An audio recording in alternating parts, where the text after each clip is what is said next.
If you've ever wondered how GOG.com works, this video will walk you through it step by step in a simple, beginner-friendly way. GOG is a digital game store where you can browse games, find free titles, buy what you want, and use GOG Galaxy to install and manage your library. It's a great option if you want a straightforward way to discover games and keep everything in one place. If this tutorial helps, don't forget to hit like and subscribe for more easy software and website guides. Alright, let's jump in. First, open your browser and go to GOG.com. Once the homepage loads, take a moment to look around and get familiar with the layout. You'll see a search bar at the top, and that is the fastest way to find a specific game or explore free games available on the platform. If you already know the game you want, type its name into the search bar. If you want to see free options, simply search for free games. After you search, GOG will show you a results page with matching games. From here, click on any game that looks interesting to open its store page. This is where GOG gives you the details about the game, including the description, screenshots, and purchase options. If the game is free, you'll usually still go through the same checkout flow, but the price will be $0.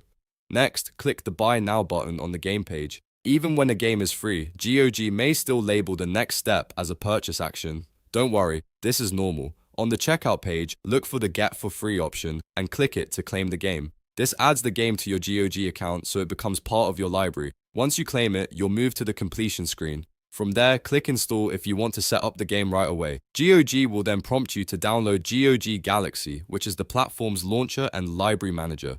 GOG Galaxy helps you organize your games, install them, update them, and launch them from one place. If you don't already have GOG Galaxy installed, click the download option and install it on your computer. After the installer finishes downloading, open it and follow the setup steps on screen. The installation process is simple, and once it's done, you can sign in with your GOG account. After logging in, your claimed game should appear in your library, ready to install. Now that you know the basic workflow, here's the simple summary of how GOG.com works. You go to the website, search for a game, open the game page, click Buy Now, choose Get for Free if it's a free title, and then install it through GOG Galaxy. That's the whole process. It's designed to make buying and managing games easy, and once you do it once, the rest feels very familiar. If you were trying to understand how to use GOG.com for the first time, I hope this made everything clear. If it helped, please like the video and subscribe for more tutorials just like this one. Thanks for watching, and I'll see you in the next one.